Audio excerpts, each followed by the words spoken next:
The weather forecast had promised rain for Brooklyn tonight. Heavy, relentless sheets of it.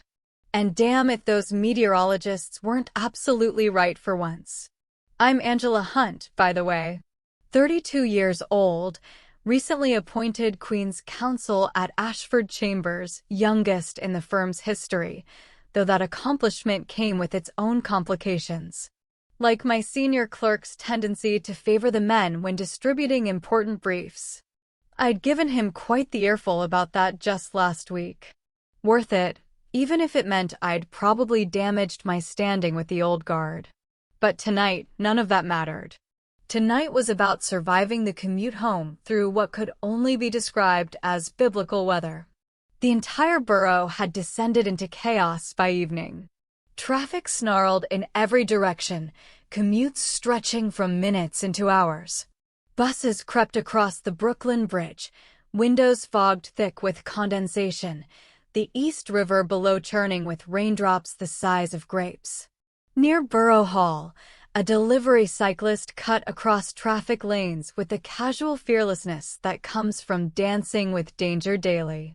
Her insulated backpack cube sloshed with containers of Thai curry as she weaved between stalled vehicles, taking shortcuts through side streets, racing past a black town car idling at the curb. Inside that car, a passenger gratefully collapsed onto the leather seat, absolutely drenched. The driver launched into a 30-minute monologue about the failures of modern politics as they crawled the barely 2 miles toward Park Slope.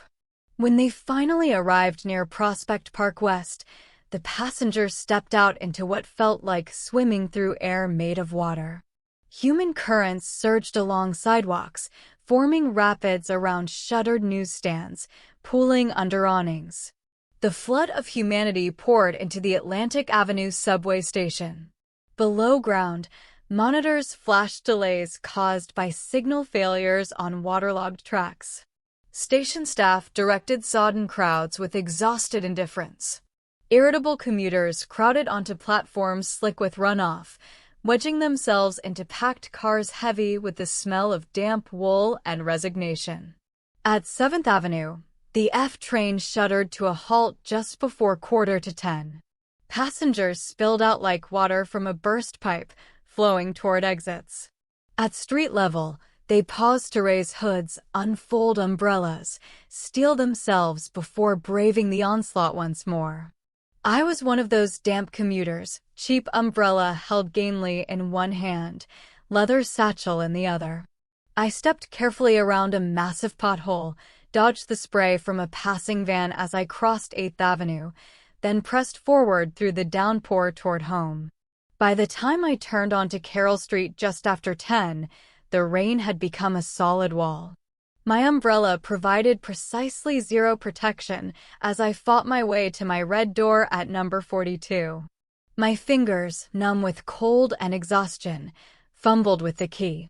The metal kept slipping against wet brass. For fuck's sake, I muttered, though the deluge swallowed the curse. Finally, blessed relief. The lock gave. I shouldered the door open, stumbled inside, sealed out the wet darkness with a slam. In the warm, dry silence of my hallway, I let the defeated umbrella clatter to the floor.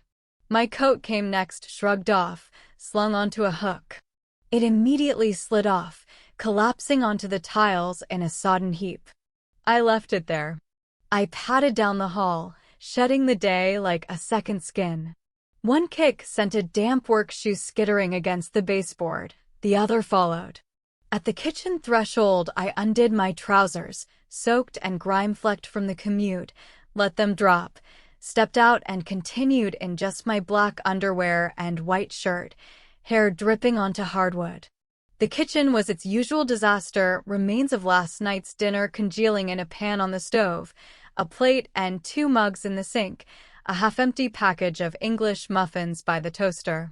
A notepad by the kettle bore my frantic scrawl from a hearing on asylum law changes that had consumed my entire week. I ignored it all, reaching instead for a wine glass and a bottle of Pinot that promised oblivion. I carried both into the living room, flicked on a lamp. Soft amber light illuminated the worn leather sofa, shelves along one wall housing rows of books, and an extensive vinyl collection in haphazard stacks. I poured the wine, a generous volume of dark ruby. Didn't sip it. Took a long, deep drink. Standing by the large window next to the radiator, I watched the storm rage against Carroll Street. I could just make out the outline of the brownstone directly opposite, number 16. Hannah and Rebecca's place. A light glowed in their upstairs bedroom, a warm golden square in the wet darkness. I wondered idly what they were doing. Probably curled up together, warm and dry. Watching television, maybe. Or sharing a bath. Or fucking to the sound of rain on the roof, I thought. That's what I'd be doing right now if I were them. No question. Enjoying the warm updraft from the radiator, I absently ran a hand through my short, messy hair, then unbuttoned my damp shirt. A car drove slowly down the street in a futile search for parking. Yeah, good luck with that. I took another sip. The knock was so soft I almost missed it over the drumming rain. It came again, tentative, almost apologetic. Tap, tap, tap. I froze, wine at my lips. Who the hell? Glass in hand, I walked back through the kitchen, down the hall, to the front door. Who is it? A muffled, hesitant voice answered. Angela? It's Lauren. From next door. Frowning, I turned the deadbolt and pulled the door open. Pure, drowned misery greeted me. Lauren stood on the step, soaked to the bone, her long auburn hair plastered to her head and neck, water streaming down her face. She was younger than me by 10 years? I'd guessed when she moved in next door about a year ago. Quite tall too, maybe 6 feet 6'1". And even by my fairly exacting standards, strikingly beautiful. Tonight she wore chef's whites, the heavy cotton jacket clinging to her skin. She hugged herself, shivering violently. I am so sorry to bother you, she stammered, voice trembling with cold and embarrassment. It's so late, I know. I seem to have lost my keys. I can't get in. I was wondering, could you maybe call a locksmith or something? I blinked, then let out a soft, gentle laugh. Lauren, don't be silly. It's late on a Friday night, and it's absolutely pissing down. No locksmith is coming out for this, not for anything less than a few thousand anyway. I pulled the door open wider. Get in here before you drown. It was only then, as the door swung fully open, that Lauren's eyes focused past my face. They traveled down, taking in the unbuttoned shirt, the black bra and underwear beneath, the long, bare legs. A deep, fierce blush instantly bloomed on Lauren's pale, rain-streaked cheeks. Her eyes flew back up to my face, wide with shock and flustered panic. Oh, God, I'm so sorry, she babbled, taking a half-step backward into the rain. It's so late. You're not even dressed. I'm disturbing you. I shouldn't have. I'll figure something else out. Her gaze darted around the floor, the wall, the downpour behind her, anywhere but at the startlingly half-dressed woman in front of her. I watched this performance with a wry smile. Lauren's shyness was palpable, radiating off her like heat. She's adorable when she's flustered, I thought. And I found myself wanting to see more of it. Don't be ridiculous, I said, voice warm but firm. You're drenched and you're standing in a hurricane. Come in. Get dry. Have a glass of wine. Lauren hesitated, body quaking uncontrollably. Rain lashed at her back, seeming to urge her forward. Her eyes flickered to mine one more time, a silent, desperate war between mortification and primal need for shelter.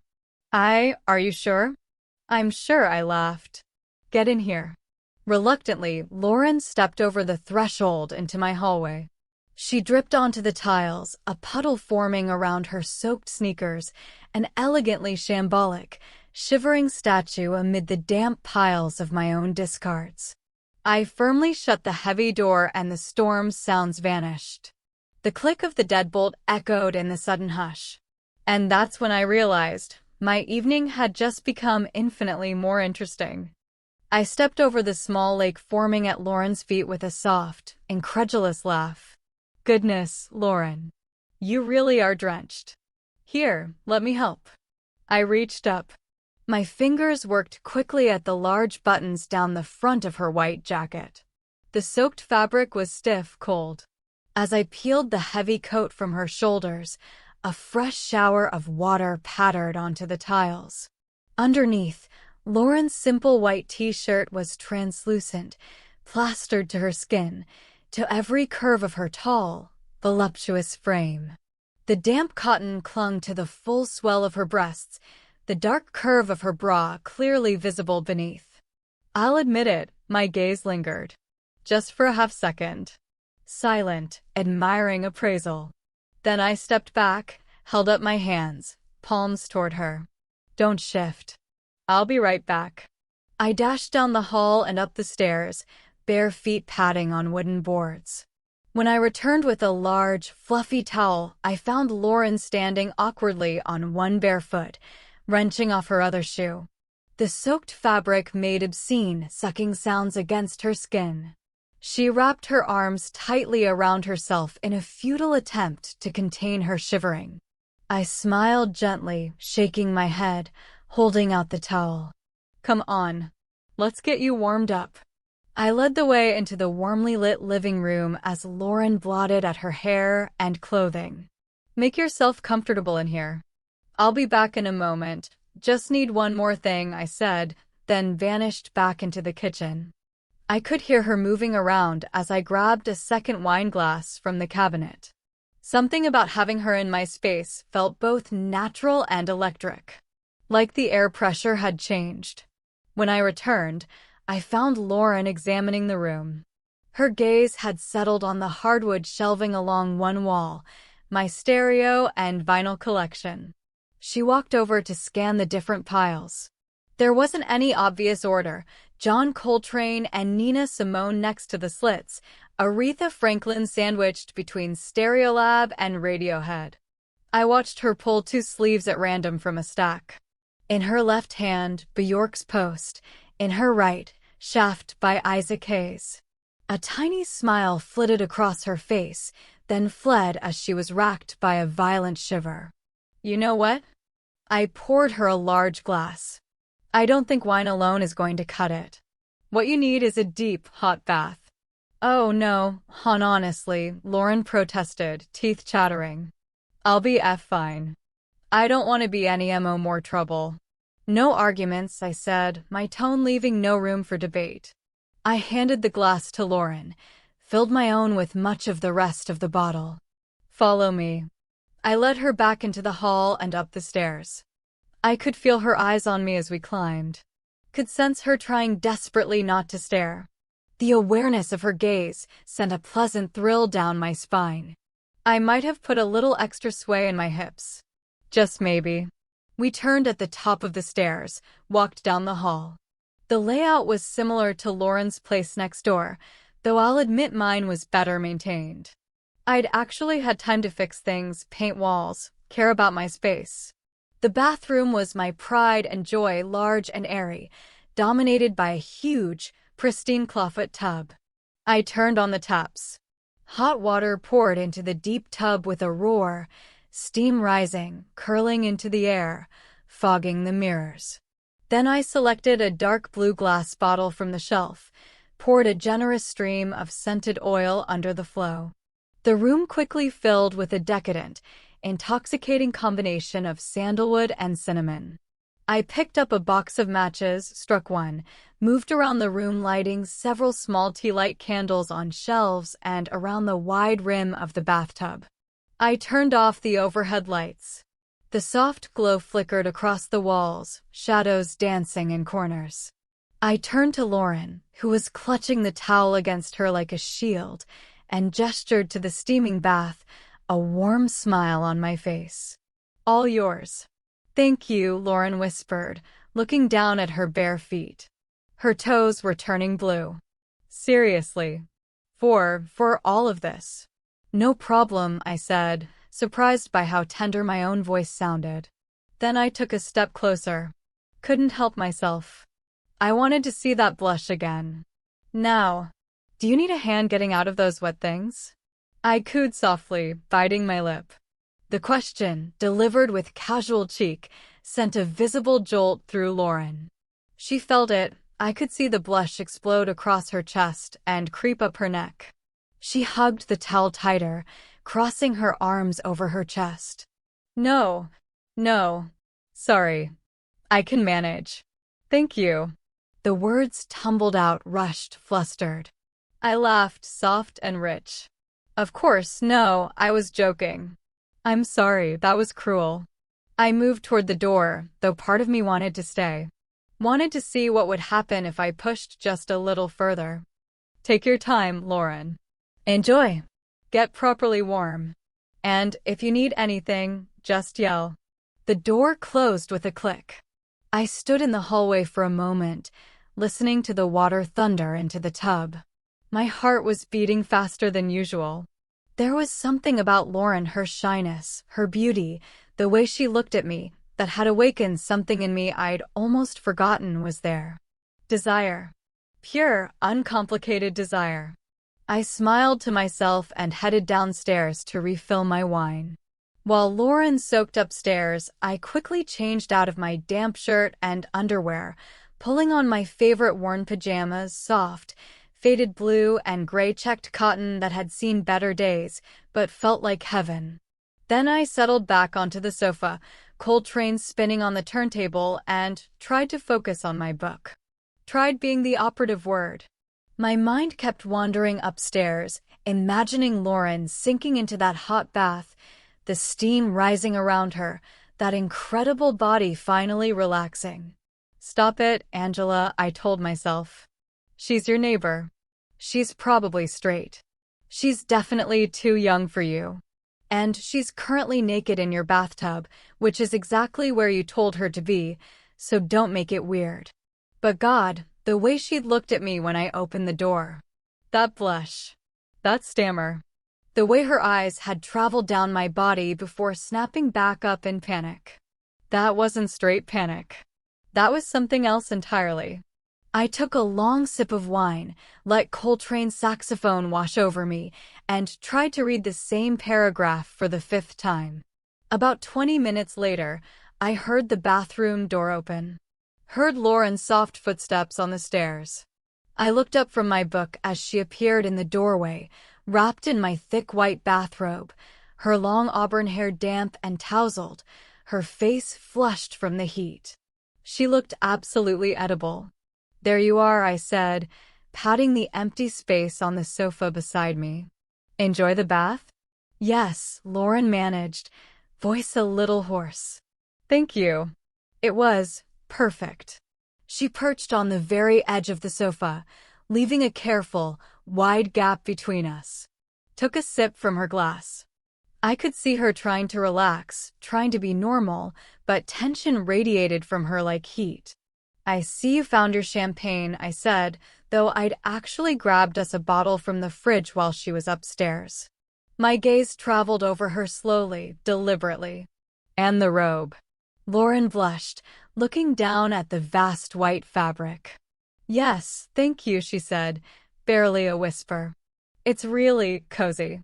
I murmured, taking a slow sip from my own glass. Suits you. Really flatters your curves. The way I said it, the slight pause, the subtle emphasis, made Lauren's face flame. Oh yes, definitely not straight panic. Well, finish your drink, I said, my tone more practical though my eyes still danced with amusement. And then let's get you to bed. Bed? Lauren's head snapped up. Oh no, I couldn't possibly. You'll just what? I interrupted. Sleep out on your doorstep? In the rain? Lauren looked around desperately. Well, no, okay, I can sleep right here. She gestured to the sofa. Honestly, it's no trouble. I laughed, a rich, warm sound. Shook my head. No, absolutely not. You're sleeping upstairs, next to me, in a proper bed. Lauren's eyes widened. I watched her imagination go into overdrive, could practically see the images flashing behind those hazel eyes. Her mouth went dry. She turned a spectacular shade of crimson, her grip tightening on the champagne flute. I saw the panic flash across her face and laughed louder, genuinely delighted. No, sorry, that came out wrong, I clarified, eyes crinkling at the corners. The room next to mine. I've already made up the spare bed for you. Oh, Lauren breathed, with relief and yet the tiniest pang of something that looked suspiciously like disappointment. She lifted her glass to her lips, swallowed the rest of her drink in a long, steady gulp.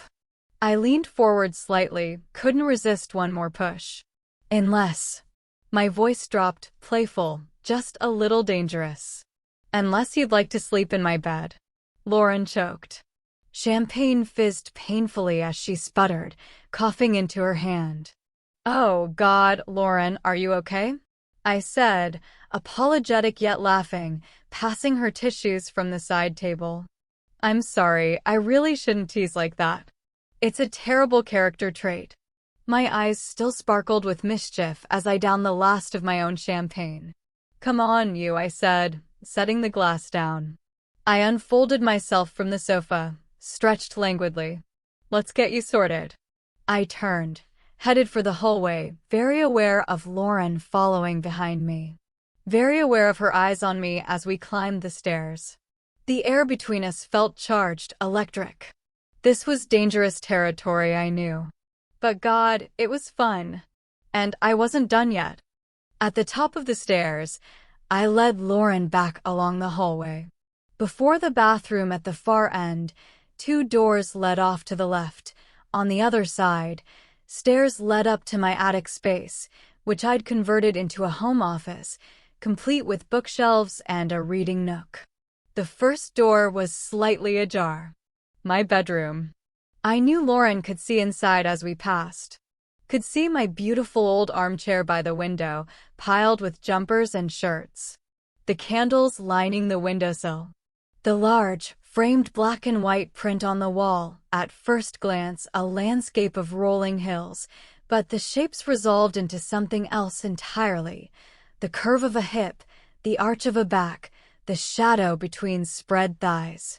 An abstract reclining female nude, stunningly beautiful and unabashedly erotic. Below the print was my bed. King size, dominated by a thick, rumpled duvet and a fortress of large pillows. An old tartan blanket lay across the foot.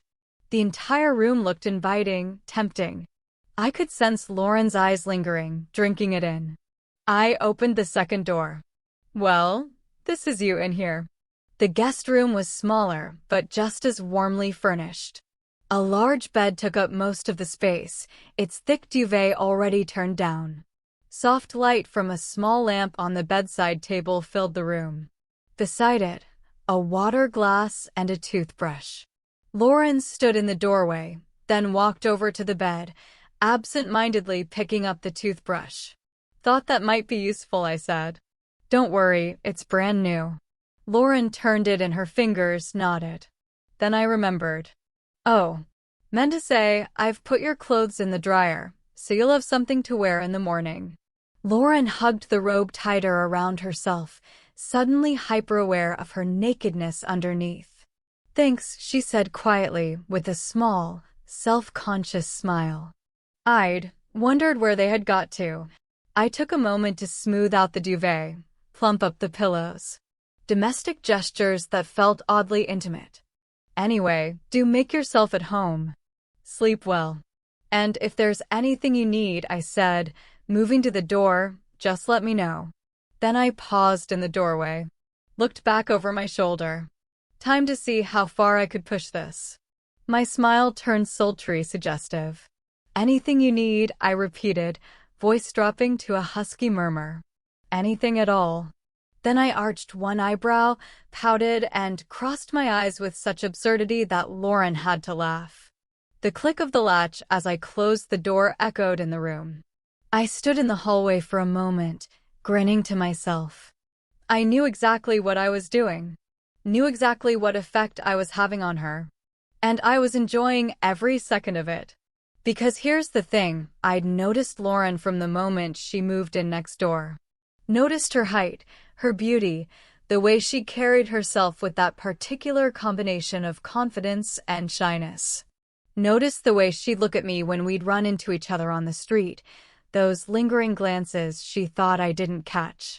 I'd been intrigued, interested, but I'd kept my distance, unsure if I was reading the signals right. Tonight, though? Tonight, I was certain. I walked down the hall to my own room, started getting ready for bed. Pulled off my pajamas, hung them on the chair. Stood naked in front of my mirror, smoothing moisturizer into my arms, my legs, my stomach. And I thought about Lauren, lying in that bed just on the other side of the wall. Thought about her in my bathrobe, nothing underneath. Thought about that blush, that stammer, those wide eyes. I smiled at my reflection. Then I had an idea. A deliciously wicked idea. I walked to my bedside table, lit a single candle. The soft, flickering glow filled the room. I climbed onto my bed, grabbed a large, firm pillow, positioned it in the center.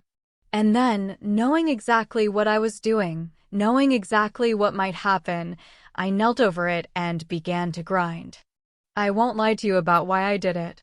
I knew my bedroom door was still slightly ajar, just an inch, maybe less, but enough. Enough for someone walking past to notice. Enough for someone curious to see inside. And I hoped, that Lauren was curious.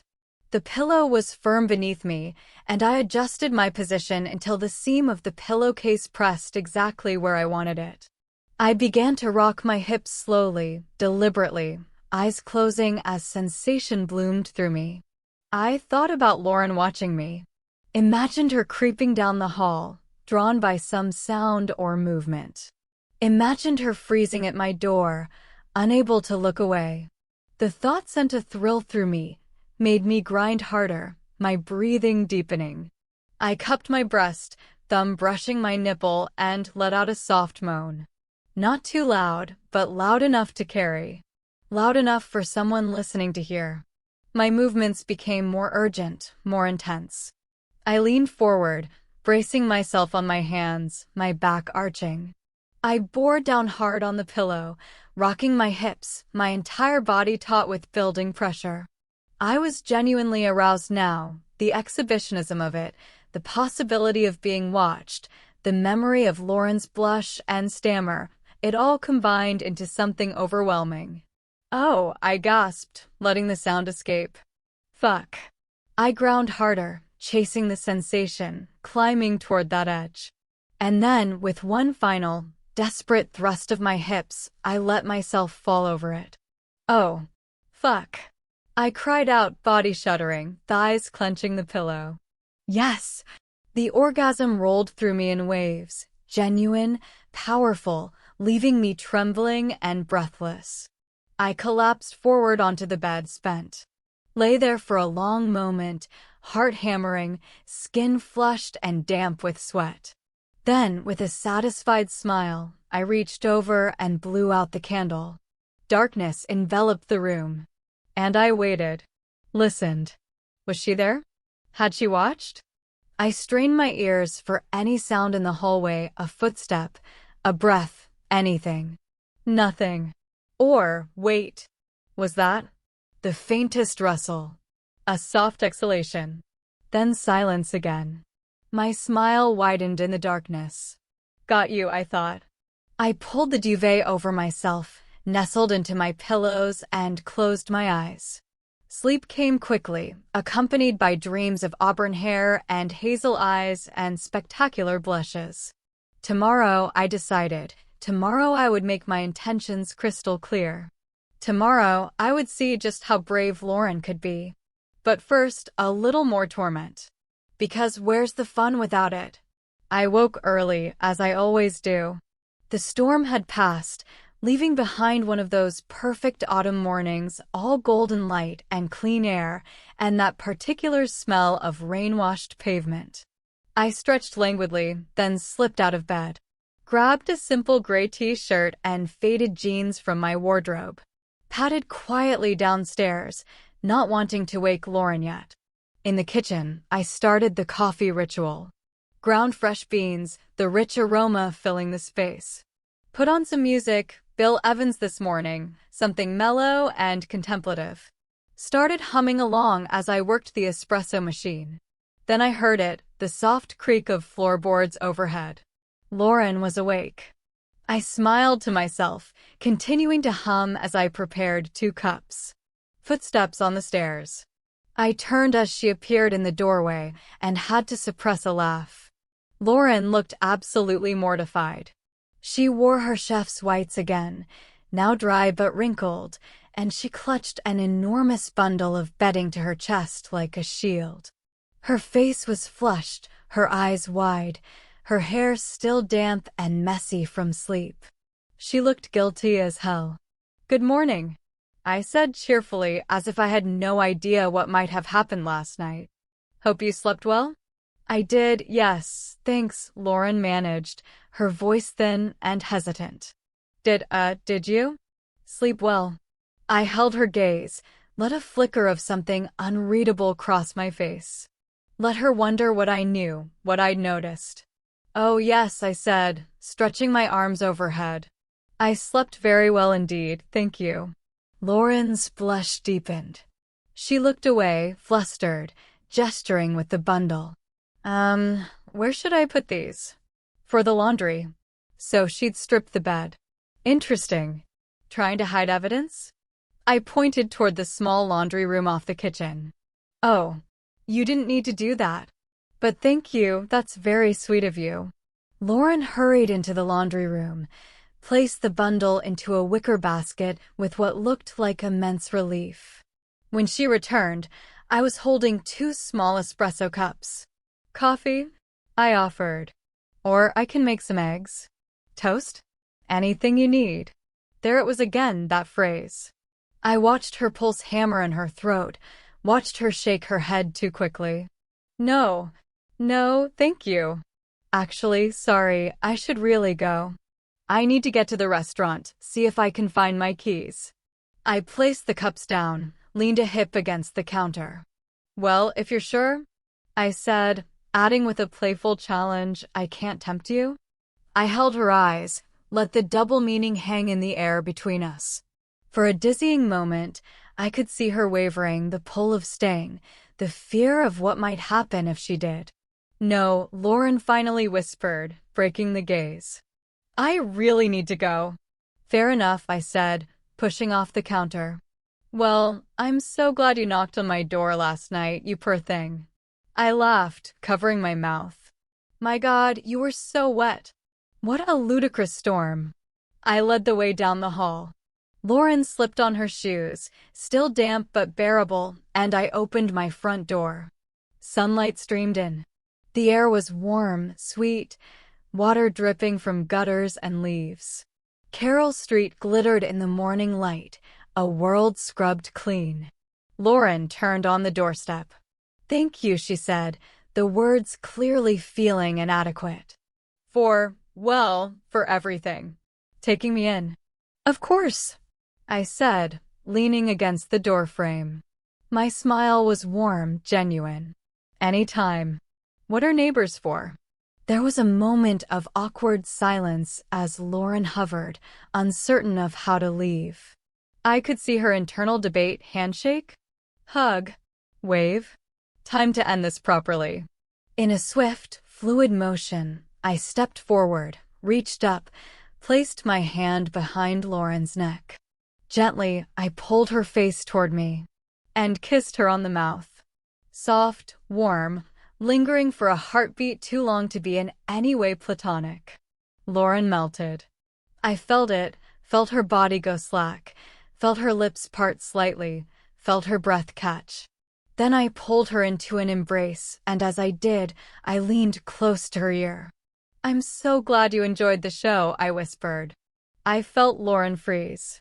Felt the shock ripple through her entire body. I released her, stepped back into the shadow of my doorway, a final, knowing smile curving my lips. And then I closed the door, the letterbox clanging softly. I stood in my hallway for a moment, grinning like an idiot. Then I climbed the stairs, walked down the hall to the guest room. Opened the door. The bed was indeed stripped. But there, on the chair where I'd left Lauren's clothes, was the pillow. The one from the center of the bed. I picked it up, brought it to my face. The faint, musky scent of arousal permeated the fabric. I laughed out loud. Oh, Lauren. Poor, delicious, tormented Lauren. I tucked the pillow under my arm, carried it to my room, placed it on my bed. Then I went back downstairs, poured myself that espresso, and settled onto the sofa with my book. And I waited. Because I knew with absolute certainty that Lauren would be back. Maybe tonight. Maybe tomorrow. Maybe next week. But she would be back. And when she came back, I would be ready. The forecast had been for more rain through the morning. The meteorologists could not have been more wrong. On Carroll Street, a young woman in chef's whites walked slowly down the sidewalk, stepping over puddles, her shoes squelching slightly. She turned her face toward the sun, eyes closed for a moment, hoping it might shine clarifying light into her confused mind. It didn't. But the warmth was welcome regardless. Soon she would board the next bus, ride to Midtown, walk to the expensive, exclusive restaurant where she worked 6 days most weeks. She would grab 2 Americanos from the place next door, knock on the employee's entrance, share coffee and polite conversation about the weather with whoever was on shift, retrieve her keys from her locker. Then she would reverse the journey, through traffic relieved to be freed from last night's gridlock. But for now, she stood waiting for the bus as the sun slowly dried out Brooklyn, cleansed by the storm. And I stood at my window, watching her. Watching the way she touched her lips absently, as if still feeling that kiss. Watching the way she shifted her weight from foot to foot, clearly agitated, clearly confused. Watching the way she glanced back at my building one last time before the bus arrived. I raised my coffee cup in a silent salute. See you soon, Lauren, I thought. Very soon. This is Angela Hunt's story. My story. The story of how a rainstorm brought someone unexpected into my life. Someone shy and beautiful and tormented by desires she didn't quite understand yet. I won't tell you what happened next, not yet. Whether Lauren came back. Whether that kiss turned into something more.